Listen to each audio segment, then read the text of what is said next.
Good evening. Welcome to this event of the LSE School of Public Policy. I'm Andrés Velasco. I'm the lucky guy who's the Dean of the School of Public Policy. I'm very happy to see all of you here. And I'm very happy also to introduce a fellow Dean. One doesn't always get to welcome somebody who has the luck of having such a great job, right? We were just discussing that. William Howell, the Professor of Public Policy and Dean of the School of, is it Policy and Government or the other way around? Other way around. Right, Government and Public Policy at Johns Hopkins in Washington, D.C. A new school like our school. Ours is a little bit older, but schools with similar mandates and similar ambitions. And in addition to what will be discussing tonight, we've had a really fun conversation for a while now on the role of schools of public policy in the world at large. God knows that the world needs better public policy. So let me introduce our speaker a bit more formally. In addition to being the dean of the new school at Johns Hopkins, he is a very well-known political scientist, spent time teaching at the Harris School of the University of Chicago, at the Department of Political Science of the University of Chicago, at Harvard University, where I spent some time also in a younger life, and William holds a PhD from Stanford. And he is going to tell us about a subject which no doubt is in everybody's mind, the rise of the Strongman Presidency in a small country called the United States, somewhere on the other side of the Atlantic. I asked William as we were walking here whether he and Terry Moe, the co-author, another very well-known US political scientist, I asked him whether they began to write the book during Trump 1, between Trump 1 and Trump 2, or more recently. It couldn't have been more recently because you didn't write the book in a weekend, I'm sure. And he said, there's a story in that, and I will share it with you. So I suspect we will hear a bit more about the genesis of the book. But of course, the subject matter could not be more important and more timely. So the way we're going to do this is very simple. We're going to give our guest the floor. He will tell us about the book. He will tell us about the main messages of the book. He and I will have a little conversation, and then we will open it up for questions from all of you. Oops. I hope that was not somebody cocking a gun or something. The Strongman Presidency makes me a little edgy. Okay, I should. I never get quite the housekeeping right, so I'm supposed to say housekeeping things. Okay, here we go. Please put your phones on silent. The event is being recorded. It will be made available as both a podcast and a video. And as usual, there'll be a chance for you to put your questions to the speaker. And we're also online. We're also online. So for those of you who are online, there will be a chance also to ask questions toward the end of the event. And we have books outside, courtesy of the Gilded Acorn, our local bookshop. And if William will be so kind, maybe you can spend a minute or two or three and sign a few books. You could walk away with the intellectual contribution of the book, but be a valuable signature. Leave the book to your kids, part of your inheritance. I've got my own, but I don't have a signature yet, but I will prevail upon you to do that before the end of the day. All right, without further ado, let me offer William the floor, and I'm sure we will have a great discussion after that. Welcome. Thank you, Andrés. Thank you all. Thanks for being here. In this new job as dean that I have, we're setting up the school from scratch. It's completely all-consuming. It is a great gift to be able to enter a space and to talk about ideas, and to engage some scholarship, and in this instance, to try to make sense of what we all, I think, recognize as a very troubled moment, and try to put it in perspective, try to figure out where it comes from. In the last week, what do we have on the ticker? We've got a threats to nationalize elections in the United States, an insistence that the only reasonable checks to be had on the presidency in matters involving foreign policy is the individual conscience of the individual who occupies the White House. You were all watching as we were in rapt attention over threats to annex Greenland.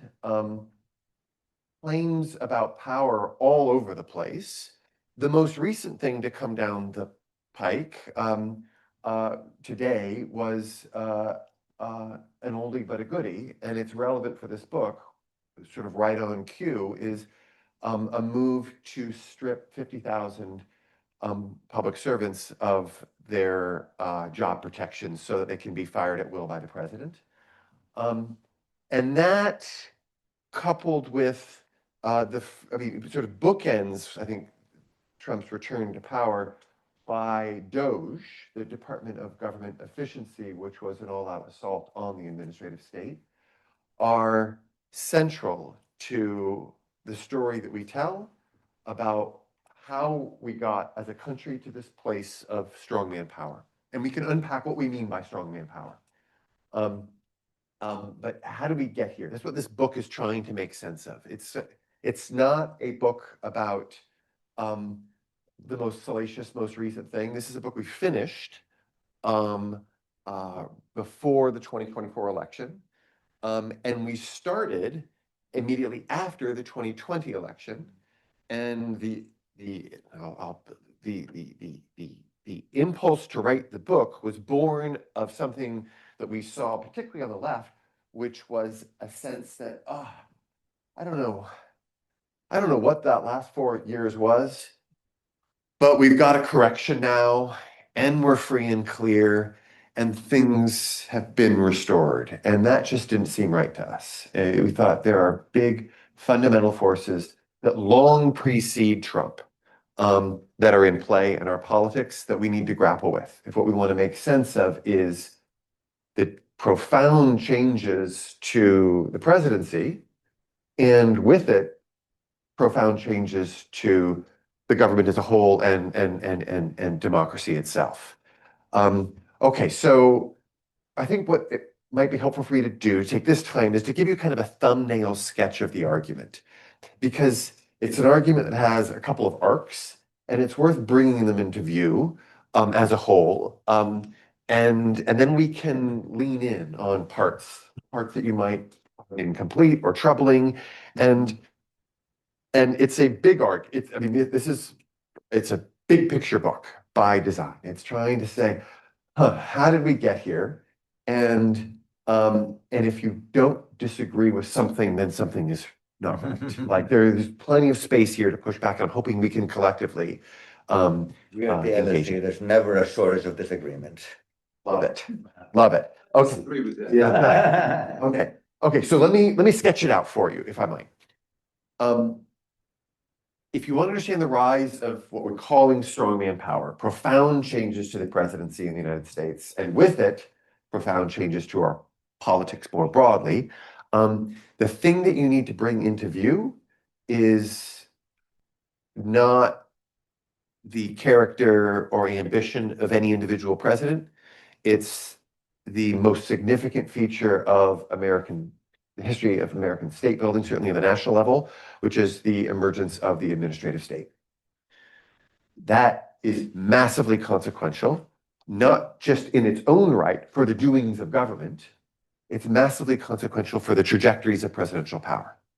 And I want to tell you two stories, and one's going to be conventional and, for the political scientists in the room, reasonably well understood and certainly well studied. And the second one is spicier and less well understood, less well studied, but we think of fundamental importance. Of what you want to do is make sense of how we got to this present moment. Conventional story goes as follows when we think about the trajectory of presidential power. First with the progressive period, then with the New Deal, following forward with the Great Society, you see a massive expansion of capacity and purpose and authority vested in departments and agencies serving all kinds of public purposes that were in the imagination, certainly, of political actors in the 19th century, but were not an enduring feature of the state in the United States. All kinds of growth within the second branch of government, which bears directly and indirectly, and I'll sketch out both, on presidential power. The first direct way you can see it is that suddenly in-house is all kinds of authority and capacity and personnel that a president can draw upon in ways that presidents previously could not. If you wanted to undertake some sort of public purpose, you needed to rally the coalitions and secure the money, and it was a jerry-rigged operation. Like, here, I want to do a thing. Now, in-house, effectively, like in the second branch of government, are people whose whole lives are devoted to attending to all kinds of public purposes that in one way or another report to you. Maybe not directly, but that are within arm's reach, and they're there and ready to be deployed. That, straight up, is good for presidents, right? If what you want to do is get stuff done. First thing. Second thing is to let us recognize that those people exist in the executive branch does not mean that they necessarily do the president's bidding, right? They may attend to the wishes of Congress or to organize interests or to their own independent interests. And so there are some really interesting bureaucratic politics that emerge that are, again, really well studied by political economists and political scientists who try to get a handle on, all right, when an agency performs a set of functions, whose will is being expressed? Turns out over the course of decades, with the emergence of the administrative state, is first a recognition that this is a problem that all presidents face, and that all presidents undertake a project of increasing the control that they're able to wield over those bureaucrats. Not perfectly, but to increase the chances that the things that happen within departments and agencies and bureaus better reflect the will and wishes of sitting presidents. And so this is a story about the rise of the institutional presidency and the rise of the executive office of the presidency and instruments of control like centralization and politicization, about which there are huge literatures in political science, which are all in the service of, again, enhancing the ability of presidents to deploy all that capacity that sits within the administrative state for ends articulated by presidents. So you see, it's a twofer there. You've got both, it's a win just because, you're in my midst, dear bureaucrats, me, the president. But then there is a project that's played out successively by Democratic and Republican presidents alike, who say, I want to ensure that you're doing things that reflect my wishes, and they undertake a set of strategies to improve the odds that that will happen. Okay? Increases in presidential power. Fine. Story one. That's a story, again, that recognizes the largesse of the administrative state, the significance of its size, its authority, the purposes to which it is put. But there's another fact. If we roll back the tape and say, what's going on with this administrative state? And the thing to recognize here, logic number two, what we call the asymmetric logic. And it's asymmetric because we're going to start telling very different stories about Democratic presidents and Republican presidents and the claims they make about presidential power.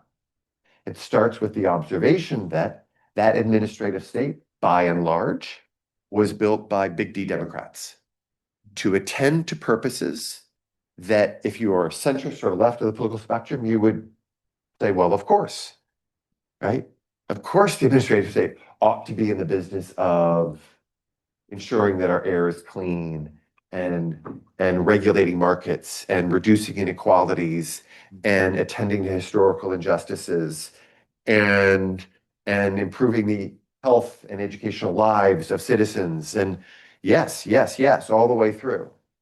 And that difference between the interests of Democrats and Republicans isn't especially pronounced in the progressive period, but it's decidedly pronounced with the New Deal when you see this administrative state really take off in terms of its size.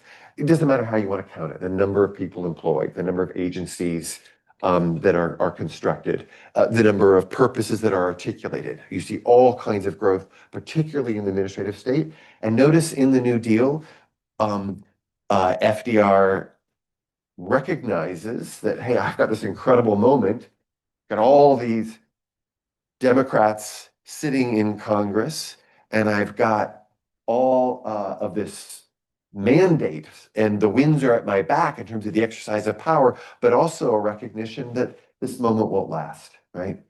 And there will be subsequent majorities that won't like what I've done, I'm going to do. And so there's a turn towards building out administrative structures that will attend to those purposes for long periods of time. And that work of building out the progressive components of the administrative state is then picked up in earnest. You see it under Johnson with the Great Society Initiative, all kinds of growth. And those, look, we could talk about other features of the administrative state. I should put a pin in it right now. Yes, the defense. Yes, the foreign policy establishment. Yes, those don't have an obvious ideological or partisan valence in the way that the progressive components I just referred to does. But we can go back to that for a second. Where you see all kinds of growth is in the more progressive orientations of the administrative state. And I say that not as a kind of a conspiracy theory or the deep state. I say it just as a descriptive fact about how the state was built and the purposes to which it's put. Let us recognize that. And then recognize in turn, in the book unpacks this, that there's all kinds of conservative objections from word go in the 30s and 40s to this growth of these administrative structures, these progressive administrative structures. But the conservatives in the 30s and 40s are out in the wilderness, politically, and certainly when it comes to presidential politics, they're out in the wilderness. They don't stand a chance of getting governing majorities within Congress to push back. And when it comes to the presidency, they can't even get a toehold in the Republican Party. And so when Eisenhower rolls around and finally a Republican takes charge, Eisenhower accommodates the New Deal bureaucratic structures. He doesn't unravel them. He doesn't push back against them, to the great consternation of, I guess, what I would call true but traditional conservatives. And so the thing to recognize is that conservatives have a problem. They have a problem. And the problem is that they look out upon the state and they see all of these agencies and bureaus doing things with which they disagree, but there's not an obvious way for them to roll it back, to offer a corrective. And here's a key moment, is in the mid-70s, they realize that the ticket to our problem is not to win congressional elections. We want to win congressional elections, of course we do, but it's a fool's errand to think that Congress is well equipped or that we stand a chance at harnessing whatever capacity sits within Congress in order to roll back legislatively that which was previously created legislatively that we so strongly oppose. Congress isn't the solution, and the courts, bless them, are not up to the task of extricating this administrative abomination that sits at the center of the constitutional order and that year in and year out is doing things with which we disagree, no matter what the results are of the latest election, whether or not it sits locally or nationally or sits within the legislature or the presidency. And then they say, the ticket to us standing a chance of waging the war, not my words, their words, on the administrative state that needs to be waged is through a presidency of vastly more power. not just to win the presidency, but to build out a much stronger presidency.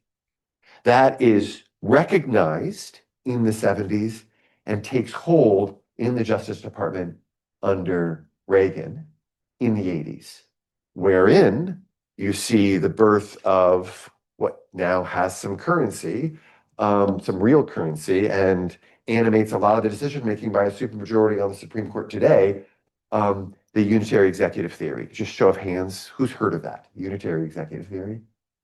Okay, it's a big deal. Like for if you want to understand like what's going on in arguments about presidential power in the United States.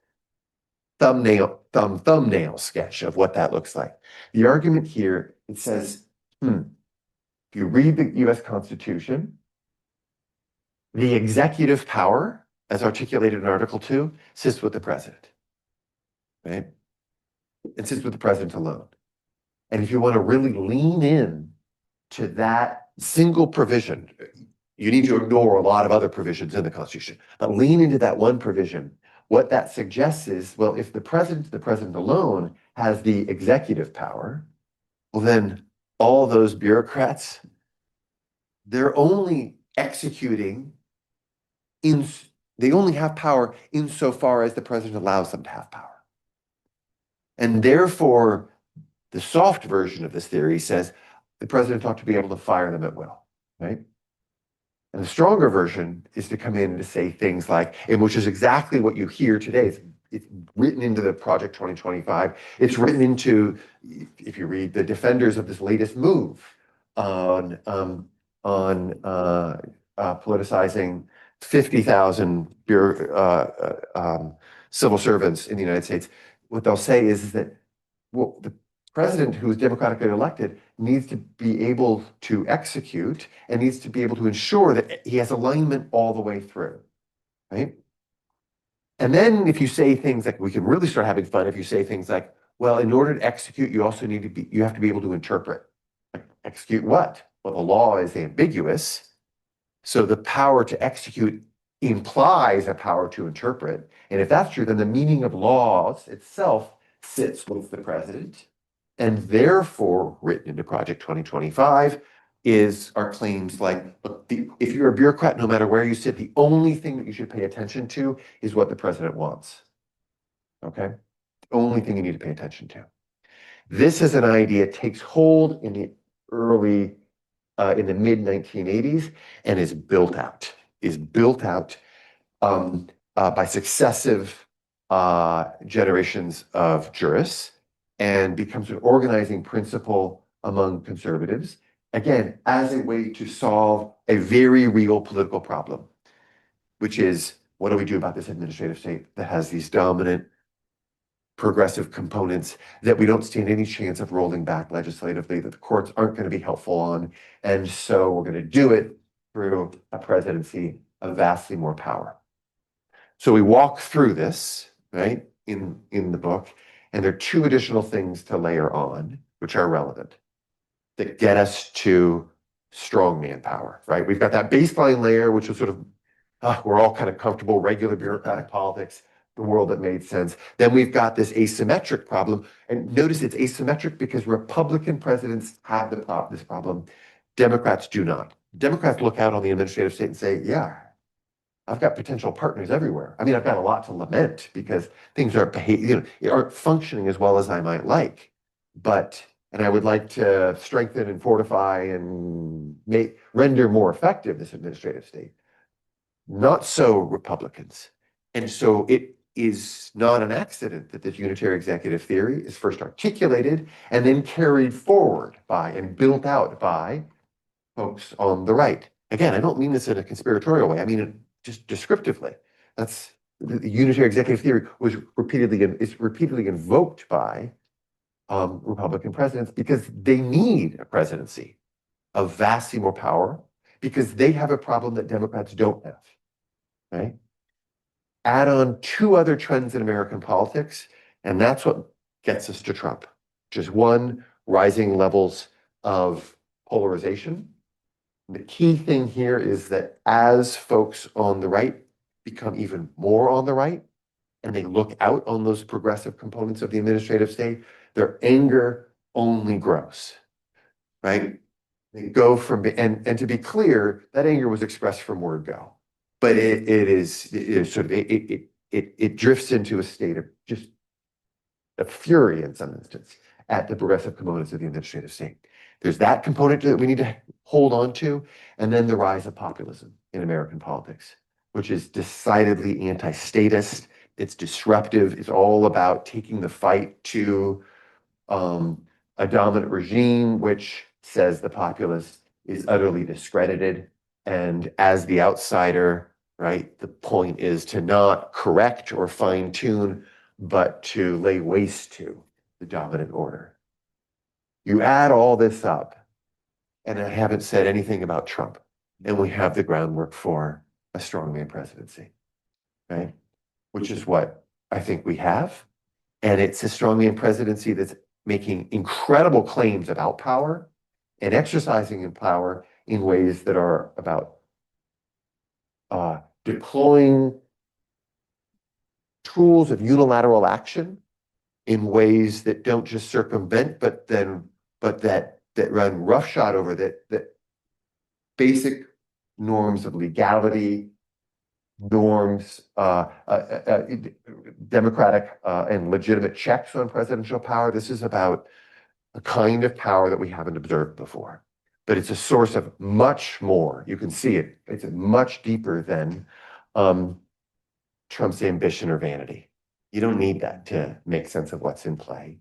And then when you then add on more, and which is the shift in the Republican Party, we're in a place of enduring challenge and trouble, both in terms of making sense of what's happening right now through the White House and how it's going to play out over time. And so it's seeing that, what Terry and I were seeing, that we thought a corrective because of one election in 2020, right?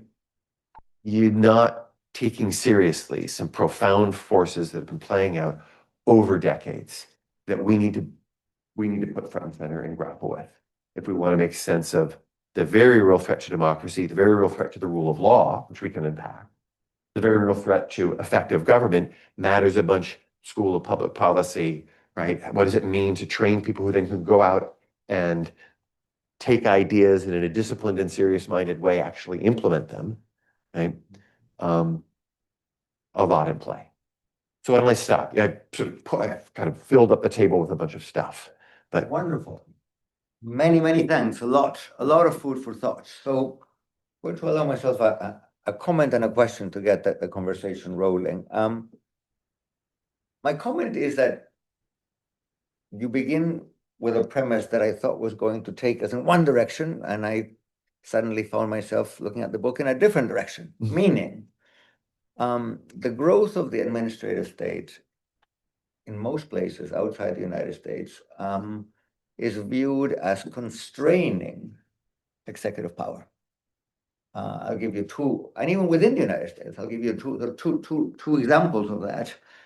One is, the whole literature on whether people like Yasha Monk, for instance, also at Hopkins, who writes that liberal democracies are liberal because there are constraints on power.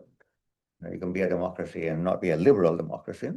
And maybe because of the rise of independent central banks, independent regulators, independent statistical agencies, what ends up happening is that there's too many liberal checks and balances and too little majority power, so that the executive is weakened by the rise of this bureaucracy.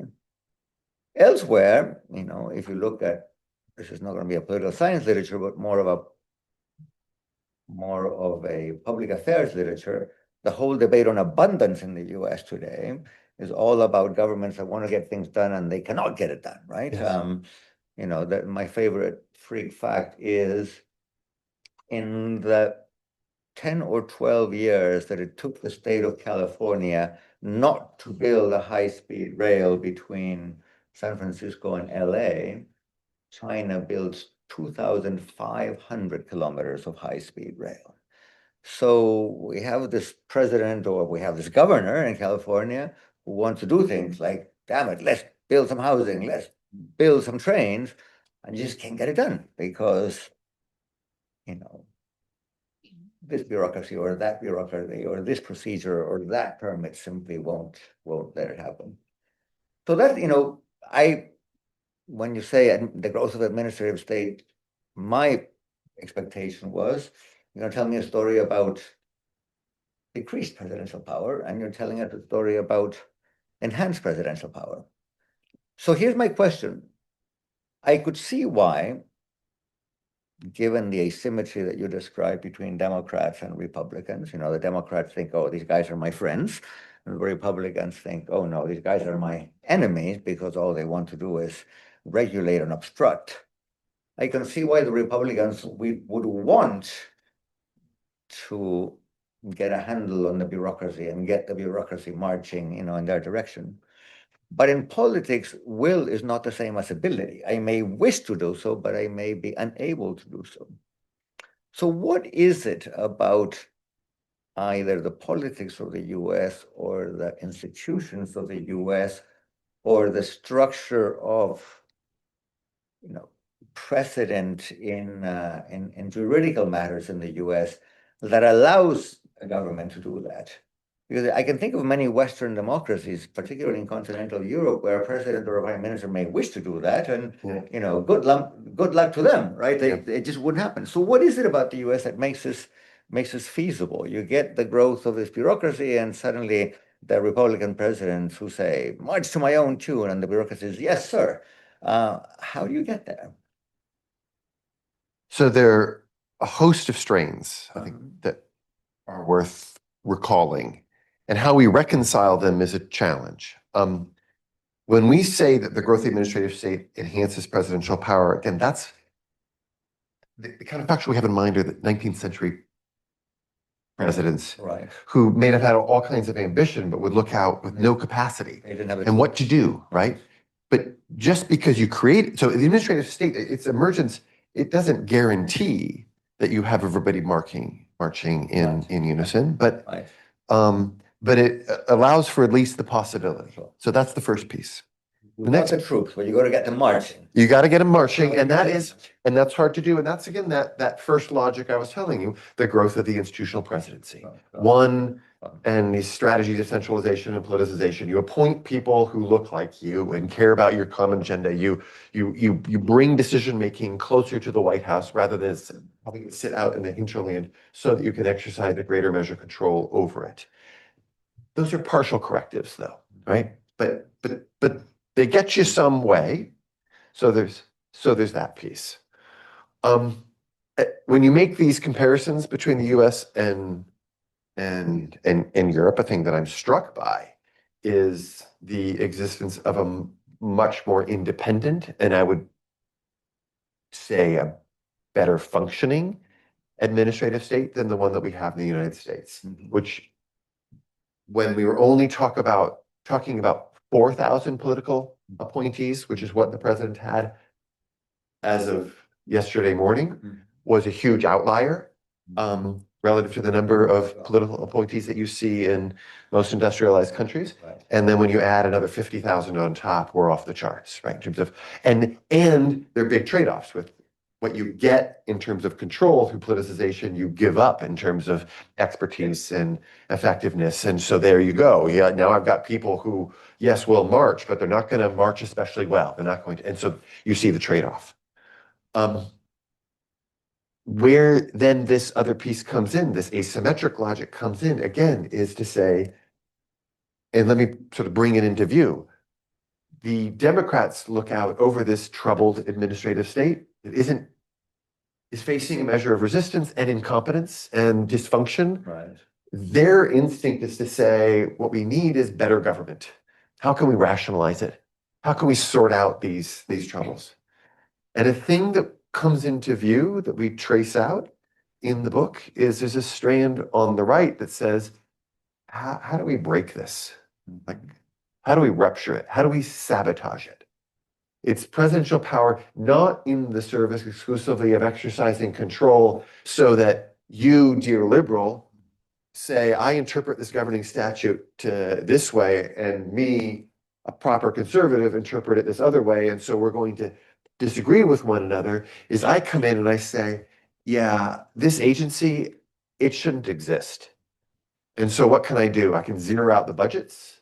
I can refuse for the agency. I can refuse to defend the constitutionality of the agency before the courts. I can drive out whatever expertise sits within it. I mean, the work of Doge was, I don't know if you saw, I mean, it fits and starts, and in the dark of night, people were getting fired and then brought back and then fired again. And you might see, well, there's a kind of madness to it all.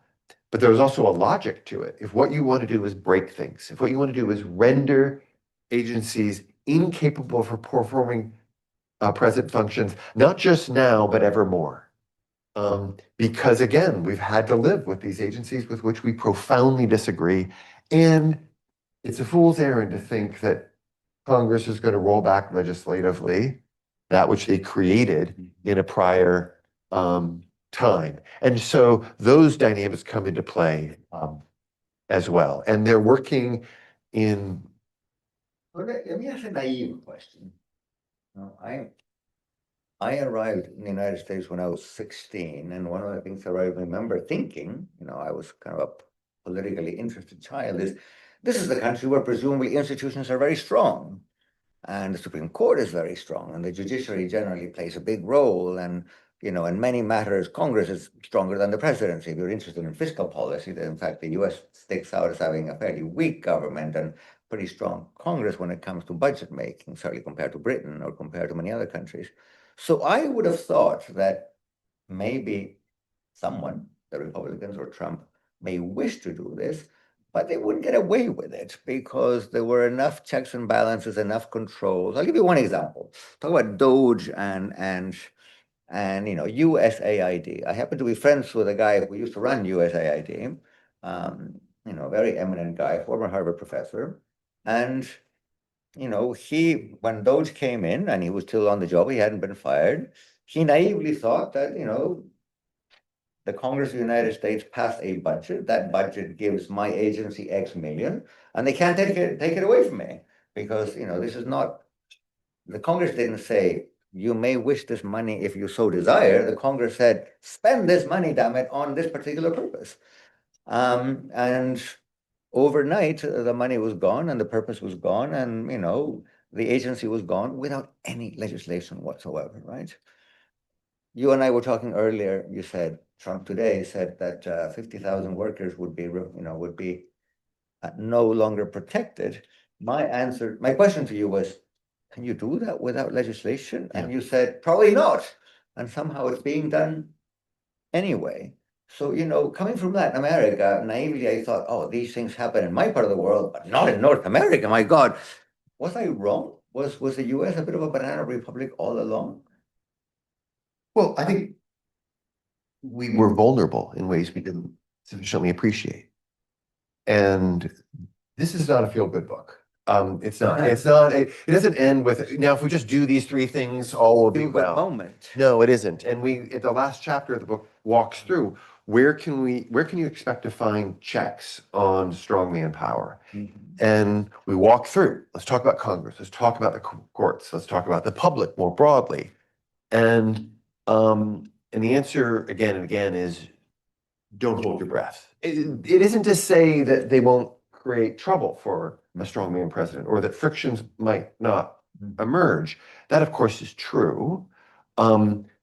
But the notion that the system is self-correcting and the excesses observed in one spaces will reflexively be curbed in other places is, I think Terry and I think, and we say as much, is naive. And we walk through the vulnerabilities and the pathologies and the limitations in those places that won't curb presidential power. A thing to note too is what we're observing is a mix of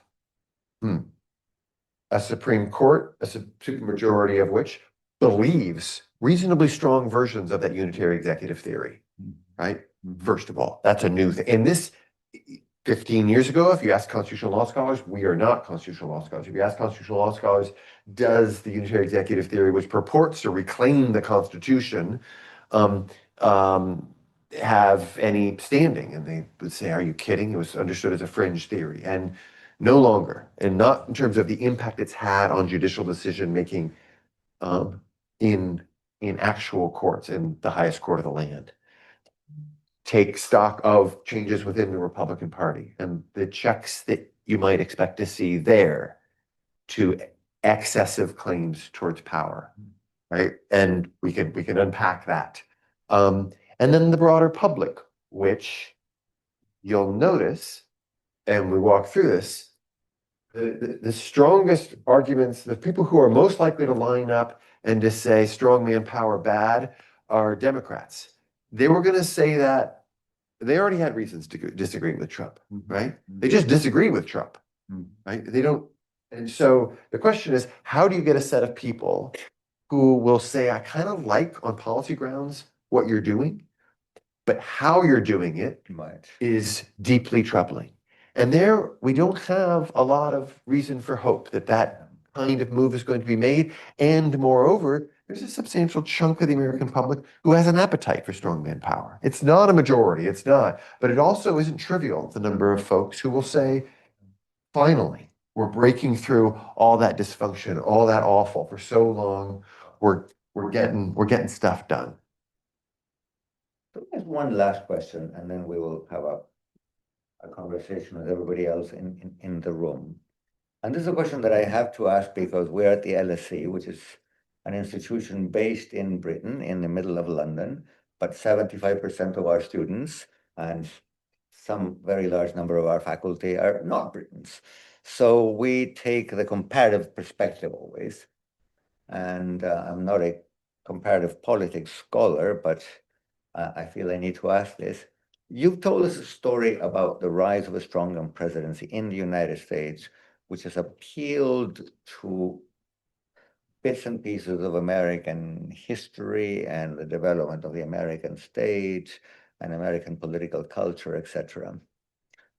But the statistician in me wants to say, well, we're seeing something not unlike what you see in the US, in India and in Israel, in Turkey and the Philippines, briefly in Brazil, and a few years back in Poland, you know, in smaller countries like El Salvador. And therefore, the rise of a strongman presidency would seem to follow from facts that are not unique to a particular country. And again, I don't want to get into the discussion of whether Modi is like Trump or whether Bolsonaro really is the Trump of the tropics or where the Kaczynski brothers in Poland are comparable or not, and what about Orban. But the striking fact that this is happening everywhere, right? Yeah. So part of the story, of course, has to be tailored to the particular, unique features of a country. But there's got to be something else going on, right? At the very end of your last answer, you said, well, there's some appetite from the American public for a strongman leader. That statement could be made about, the voters in Poland and the voters in Brazil and the voters in India. Whether it's 20% or 30% or 50%, I don't know. It'll vary from country to country. But there's something else going on here, which is not a story that we can tell by appealing to maybe what we could call American exceptionalism.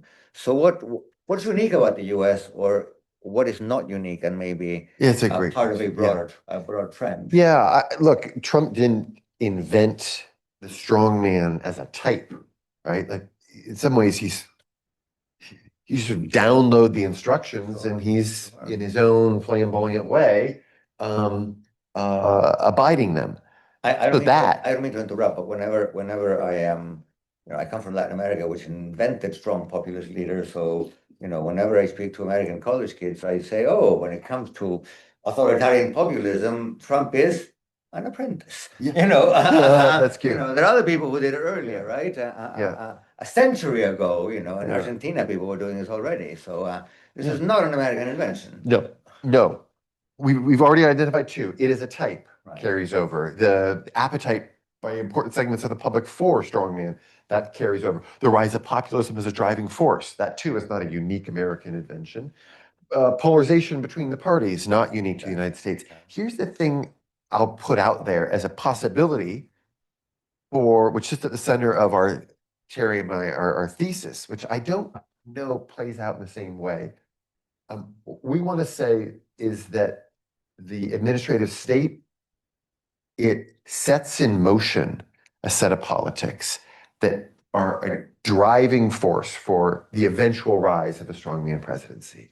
And that isn't to say that the bureaucracy doesn't matter for strongman power. Of course, we're saying something more specific. It isn't, it's that the size and character of the administrative state in the United States set in motion a set of partisan politics and a set of choices made by subsequent generations about claims for vastly more power to be vested in the presidency that long preceded the rise of the strongman presidency that were massively consequential.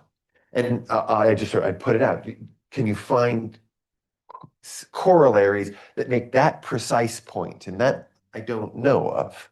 Even as we can say, if there are other dynamics that we see playing out in other countries that invite useful comparisons. But And of course, the US is so big and so powerful and so visible that whatever he accomplishes gets copied very quickly. And so there's a negative externality here. there's that too. Yes. A big one. All right, I've held onto the microphone long enough.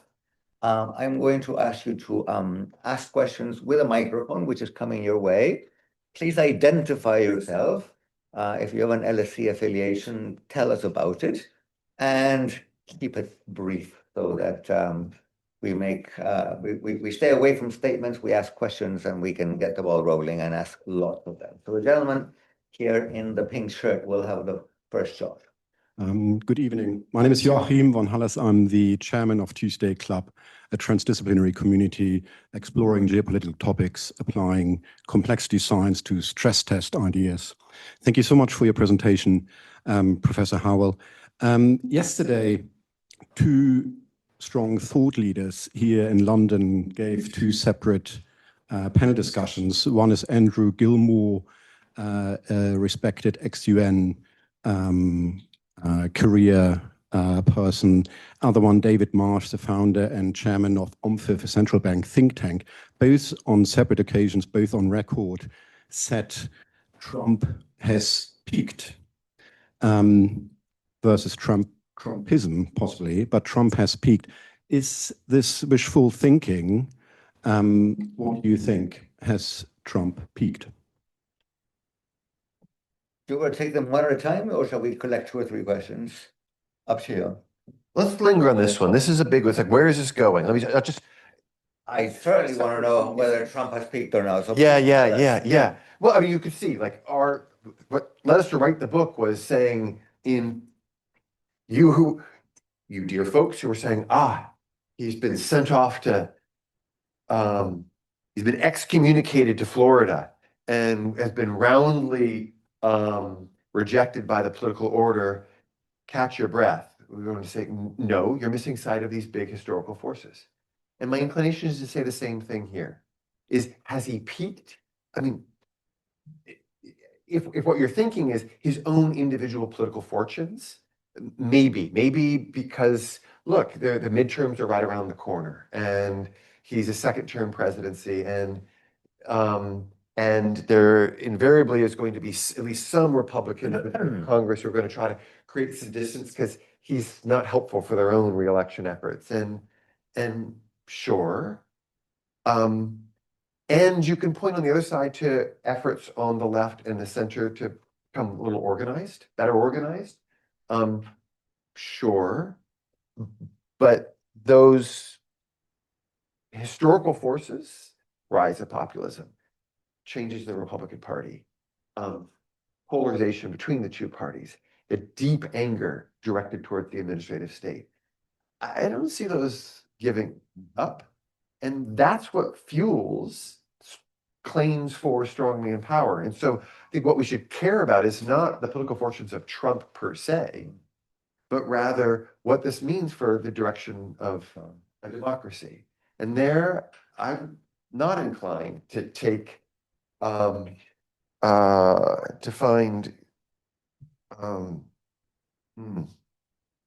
kind of find comfort in, well, his approval ratings dropped from 44 to 42%, and therefore he has peaked. That kind of So even kind of if argument. Trump has, maybe he hasn't, Trumpism somehow defined, still has a fair bit of time. Yes. And what we did see when writing the book was the primaries in the Republican Party, wherein everybody was getting right in line behind Trump. Right, right in line. They're trying. The fight was over who got to carry the mantle forward. And anytime there was an assault on Trump, the person, all the candidates said, "Whoa, we're going to rally behind him."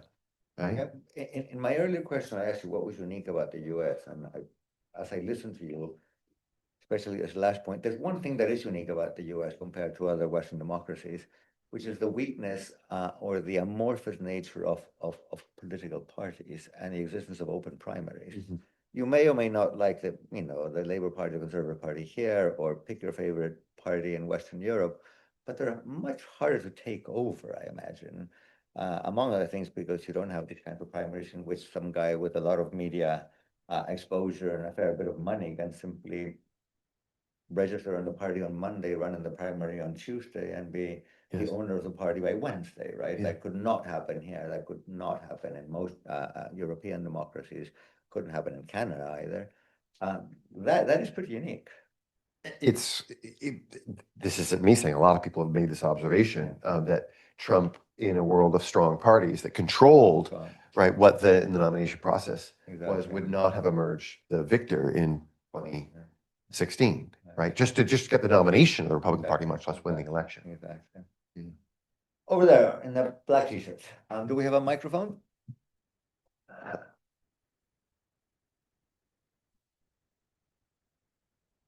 Ali, was that a hand? Tom Gunner, I work in government affairs, but just speaking in a personal capacity.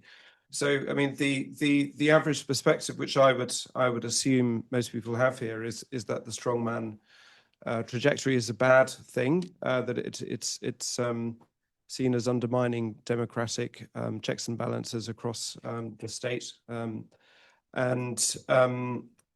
we would associate that, say, in Africa or South America, with the rise of coups that break through decades-long infrastructure that's tried to check attempts to overthrow democracies.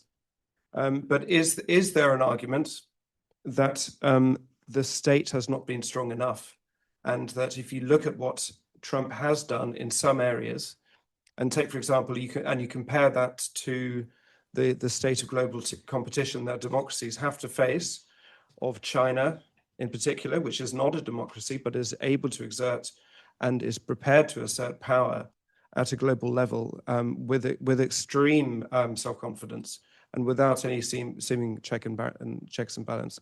And I was reminded, for example, when Trump brought in tariffs and no one seemed to support tariffs. I didn't support tariffs, but suddenly, I read, China imposes 100% tariff on luxury cars, and they have for years and years and years. So they've just been, completely imbalancing the global economy to push their own preferred exports.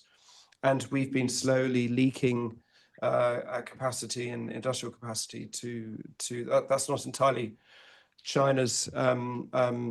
It didn't do it on its own, because our companies and industries were very keen to do that as well, to chase profits. But, for example, immigration as well, you can point to things where he has taken a very strong line and he's done things. So I know that the premise here, the hidden premise, is that a strong man equals a weak state. This is what I'm assuming, and it's a bad thing. But can you have a strong state without undermining all these checks and balances that we've built up? Right. Did we have a strong state before? Why couldn't we do all these big things? And are we structured without the undermining that Trump's brought in place to compete with China and to compete in a more autocratic regime, where Fukuyama's dream of the end of history, because the liberal world order has won, which we all know is died now, and we don't believe that. But how do we compete in an increasingly autocratic world where these checks and balances have been proved by Trump, by Putin, by President Xi, to have failed? Yeah, it's great. Great. I mean, there are trade-offs everywhere. To bring into view, the reason why we say this is deeply troubling is assault on democracy, assault on the rule of law. And then you can trace out, and you were beginning to here, the consequences of that for good policy. By good policy, I mean policy that is stable, policy that is well-informed, policy that is grounded in expertise, that there are downstream consequences for effective government. But what you've also done is you said, yeah, but the idea that a strongman presidency represents a threat to all that, that therefore we should recover and celebrate checks at every turn, may put us into a position where we can't get anything done, right? And I think that's real. And so I'm going to resurrect the first book I wrote with Terry. We wrote it in beautiful timing. So like this book it came out right before the election, and it said, look, we told you so, right?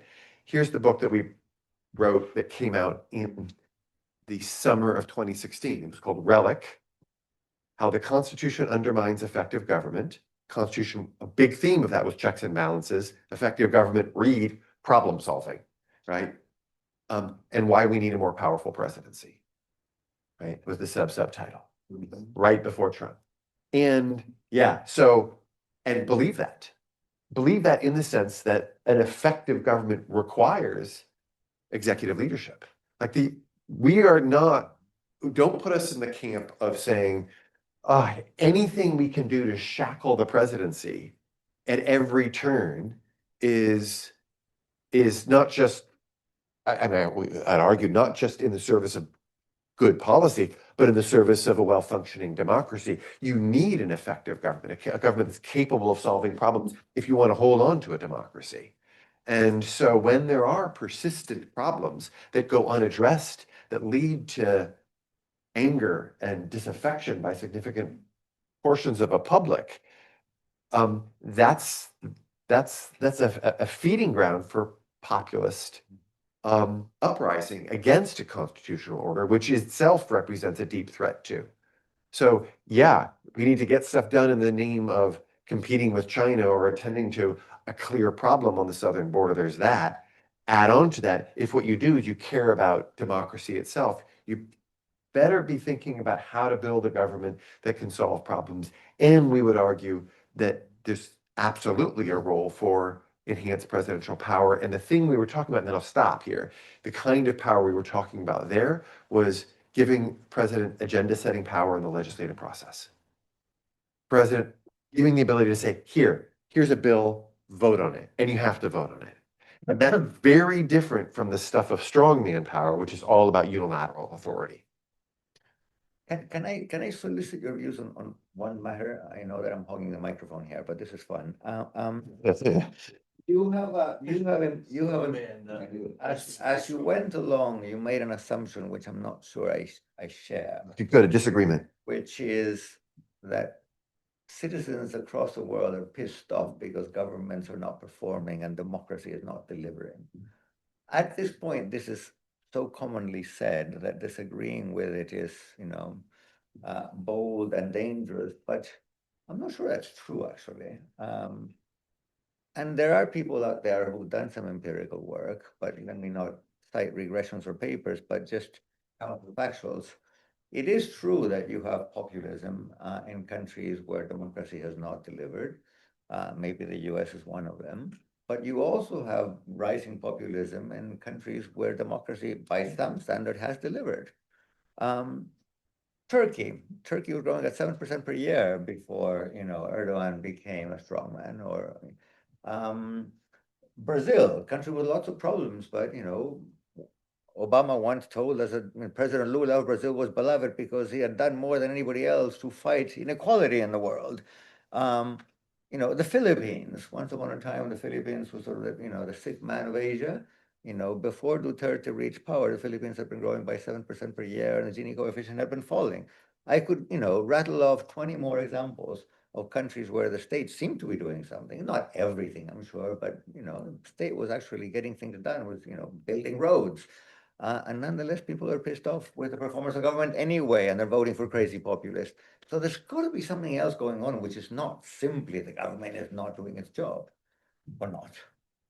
So I appreciate that. And anybody who comes forward and says, here's the single cause for the rise of something as complex and dynamic, multifaceted as populism invites your rebuke, right? Like, but here's, I want to push back in a couple of ways. The first way is, the question is not whether exclusively about whether or not there is economic growth. The question is whether or not there are problems that a public wants to see solved that aren't being solved.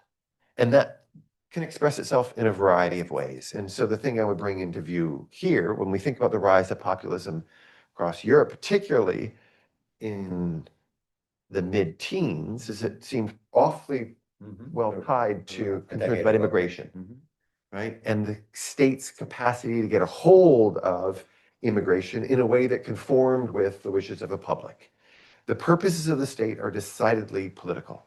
I think we should presume that just because you go forward and say, look, everybody's got jobs, my work is done, it's that they're deeply political. And so when the job of the state is to secure the borders, and many countries fail to do that. Exactly. And in the failure to do that, that sets off a set of dynamics that, yes, are economic in nature, some of which are positive, some of which are negative, depending upon who you are and where you live. That's true.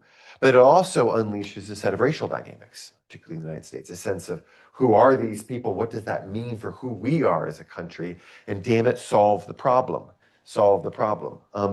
And the problem requires capacity, it requires expertise, it requires an administrative state, which is then why, in our estimation, why when you think about where a robust, well-functioning administrative state sits in not just a constitutional order, but sits in relationship to democracy, we want to say it's indispensable.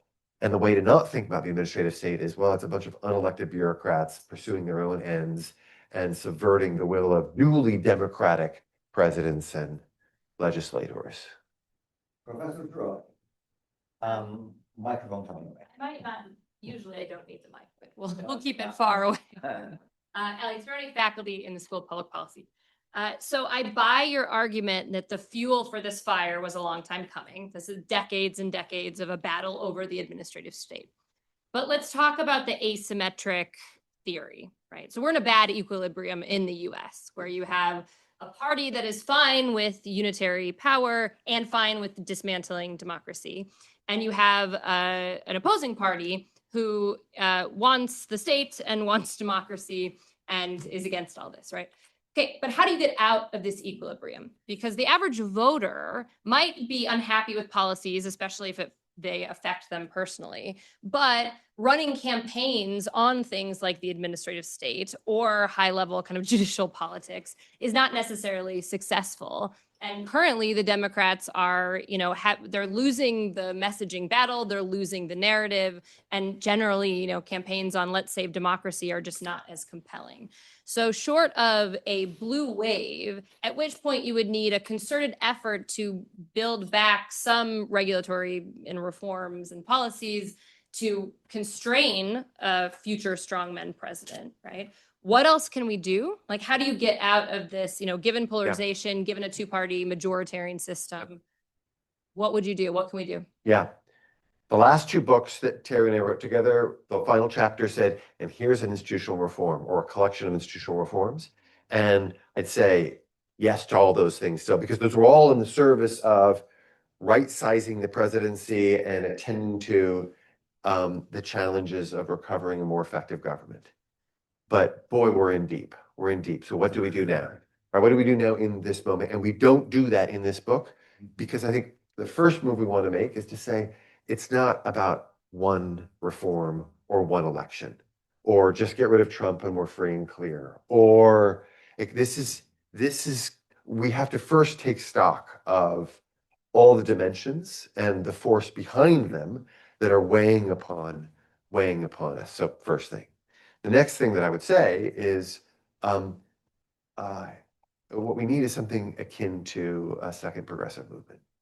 And I don't mean one that recovers their solutions and certainly not their bigotries or that is in the service of people who sit in one place in the political spectrum and their ambitions for the government. I mean, a sustained period where the politics of institutional reform and reimagination sit at the center.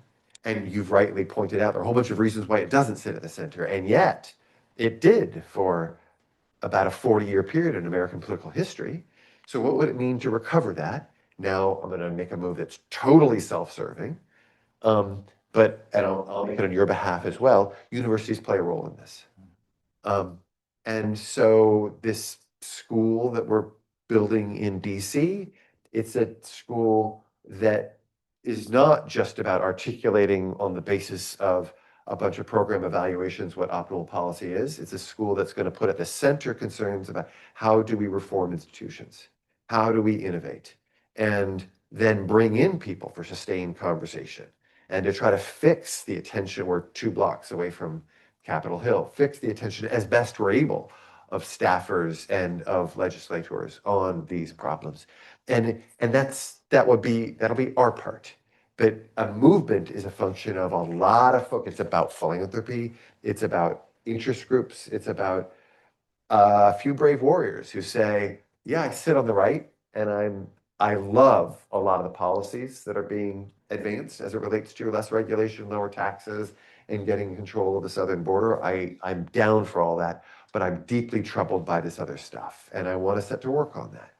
And so, yeah, it's not a one thing. It's about how do we assemble a lot of folk to pay attention to something that's profound. I thought the problem now was the northern border with all those unruly Canadians. True. You know, It's true. they have their own ideas. You know, I'm taking only questions from this side of the room. There must be questions from that side of the room. I guess that side of the room. In the back, am I missing somebody? Yeah. Okay. And then, Taro, do we have any questions online? No, yeah, okay. Why don't we take a couple now? So let's take Okay, a we'll couple. take up. So let's go to the person I failed to see in the back there somewhere. Okay. You just got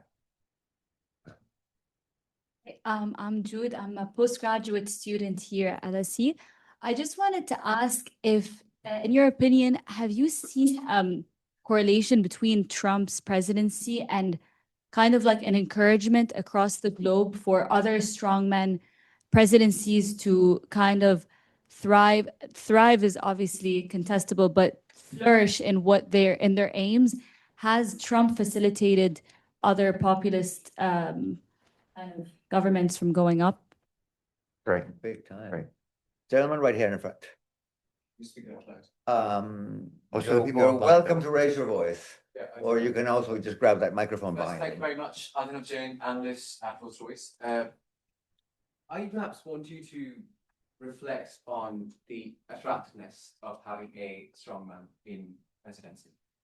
We saw a trend in the Roman Republic. We saw it with Julius Caesar, populist, being elected instead of Cato, the more sort of liberal voice. What is the attractiveness to an average MAGA voter? Why would you vote for Trump if you're an American? Great question. Gentleman in the blue there. And then we'll go back to our guest. John Ulrich, I'm a Johns Hopkins alum. I think I identified a couple of critiques of your argument, Great. and I'd like you to touch on them. There's various levels of strength to them. The first is that you said that the administrative state kind of built the ground for a strongman to come in, grab the administrative state, and be dangerous. First critique is, why is Trump then trying to destroy the administrative state? The second one is, the real risk of a strongman is if they completely thwart democratic elections. And ignoring Trump, I'm not sure he in particular, or anyone has been able in the United States to thwart a democratic election. And the final critique is, it seems to me the risk now is not the current strongman or a future one. It is the fact that the administrative state is not part of the US Constitution. It is way too big. It does things without democratically elected power. Back to you. Three questions, all juicy and meaty questions. They're meaty. I think you should take the question on why what happens in the state might matter abroad. And it's hugely important. When we think about like what's at stake here, about Well, I can answer that in 30 seconds. There are Trump copycats and Trump wannabes everywhere. Certainly in my part of the world, we look at the guy who runs El Salvador. Look at the man who briefly, or not so briefly, for 4 years was president of Brazil, a country of 200 and some million people. A guy who was just elected to the presidency of my own country, Chile. They're all, Trump admirers, and they're all taking a leaf or two from the Trump thing. They're not necessarily doing the anti-woke thing as intensely as Trump is, because they poll tested it, and at least you might have thought that Latin America is culturally conservative and therefore that would fly. It doesn't. We really like to get divorced, and we don't really like to go to church that much anymore. So, not every bit of Trumpism is being copied, but again, whether it's Hungary or Poland, or whether it's the Philippines or India, a lot of, Trumpist bits and pieces are being imitated big time.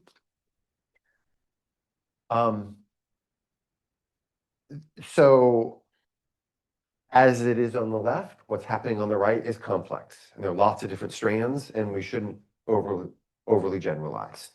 There are live and important identity politics. There are live and important bigotries. There is a latent appetite just for strongman power. Like, I like strength.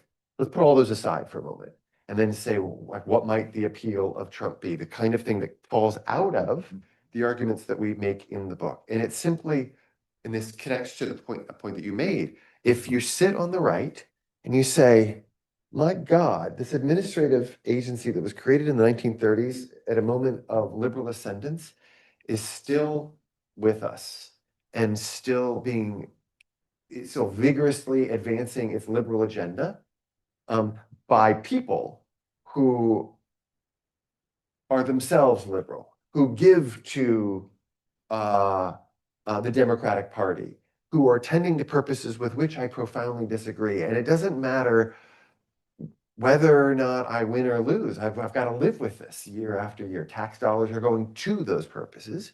At that, coupled with failure, state failure, what I would call. I mean,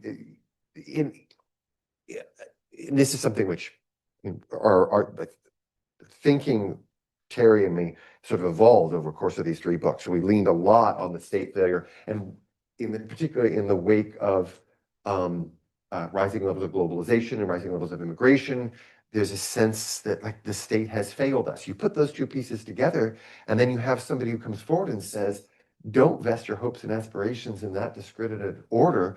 Look to me. It's not hard to see why that might not resonate for folk. Even if you put aside bigotries or latent appetite for strongman authority, it just kind of, that too contributes to Trump's rising political fortunes.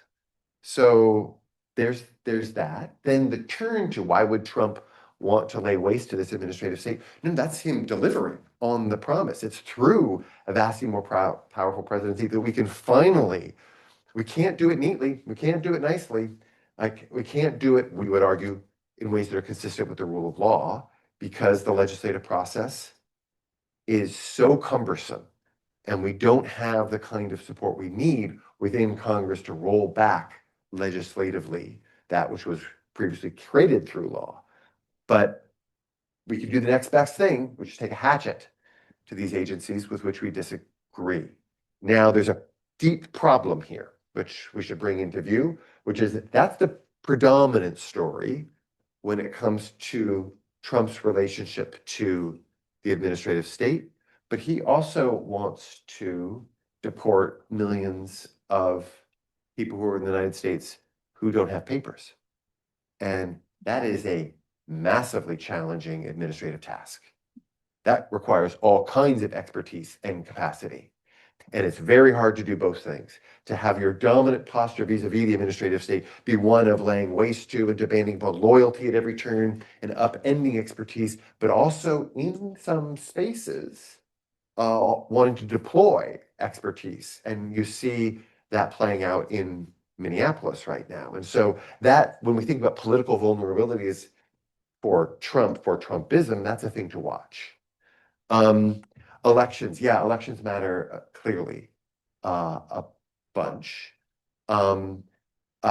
Ours is a story, again, of what the point of origin is not how do I get rid of, how do I run roughshod over elections? The point of origin is in the mid-70s, a claim about state building and our objection to it.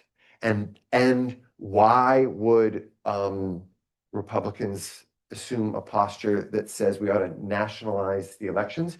It's because it isn't supported by enough people right now. And if it were, then elections would be fine and well. It's the arguments about free and fair elections, I think, in our telling, are arguments of convenience. They're instrumental in their orientation. And they're born of a deeper concern about state capacity and the purposes to which that capacity is being put.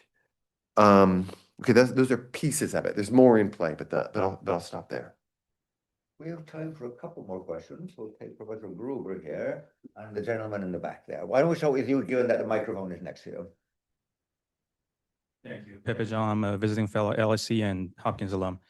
So Right. your book, and I think this conversation, this presentation, I would say focus on the rise of strongman presidency, which in my mind was about the past leading up to the current moment, and we're living through in the current moment.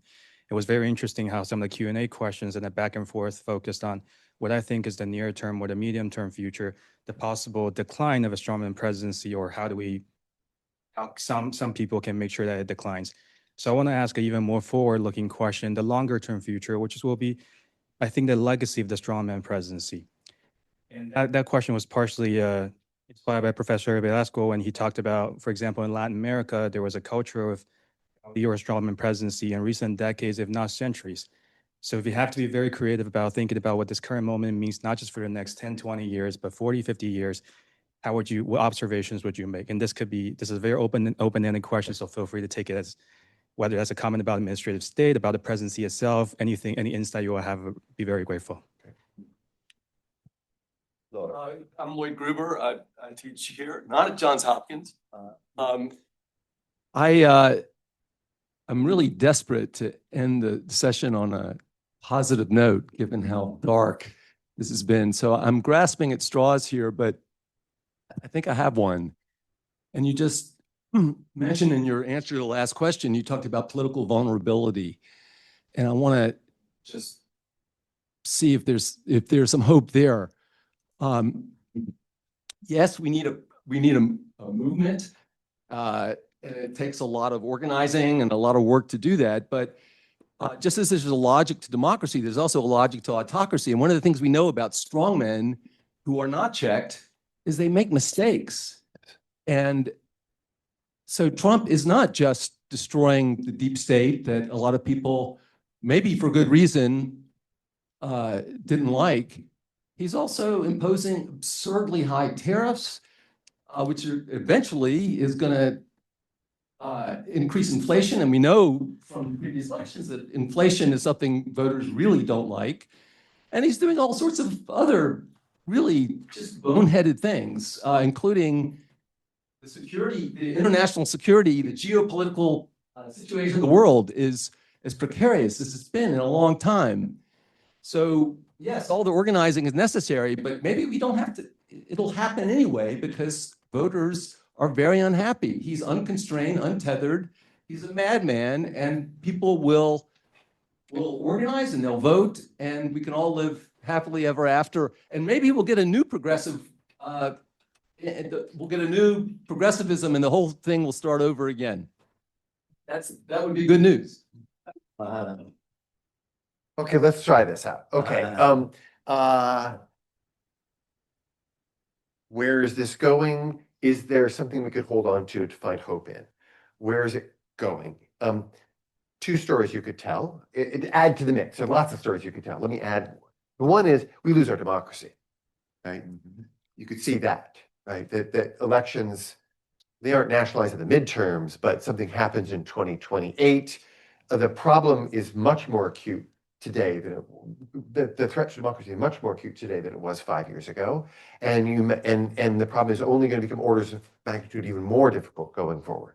And so that's not what you're looking for, right? But that's in the realm of possibility. Another thing that's in the realm of possibility is that there is a check and a kind of a moment where the Republican Party says, my God, we've lost our way and we're going to adjust and we're going to recover our traditional conservative commitments and put them front and center.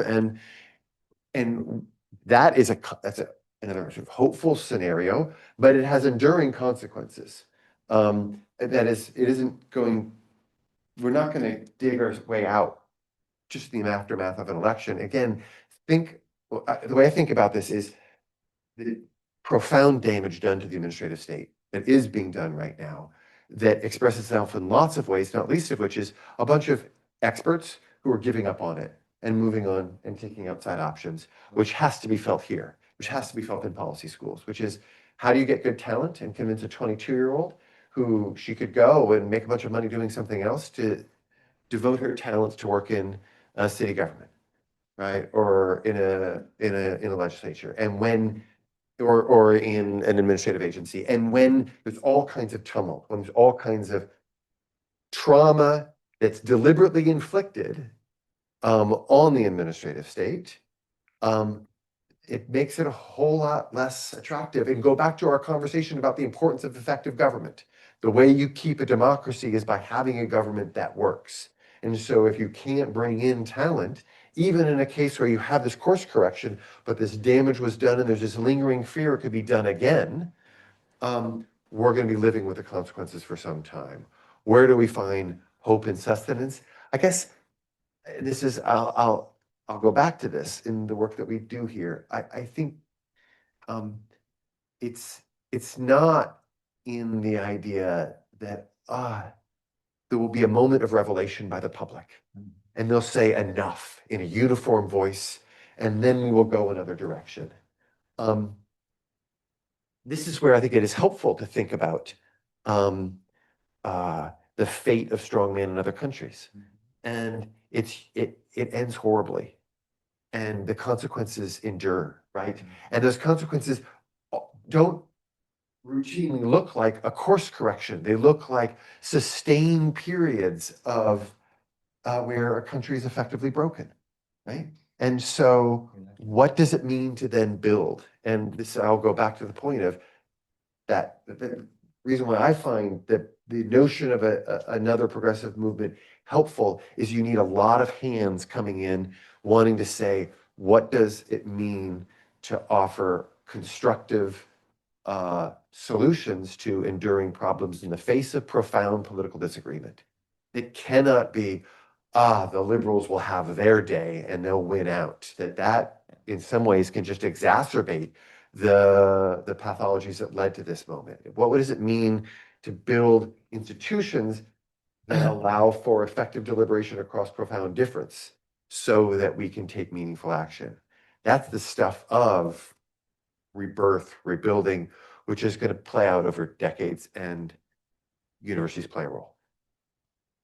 So everybody wants to end on a happy note, but Except for you. no, except for your book. So let me, It's true. I just want to get you to say something about the 3 lines that I'm about to read, and tell us, please, if we can read them in a positive light or whether we should just go to the pub and get a drink.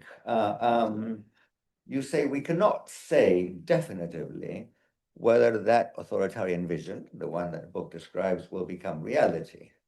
But what we can say with some confidence is that democracy in America is in great peril.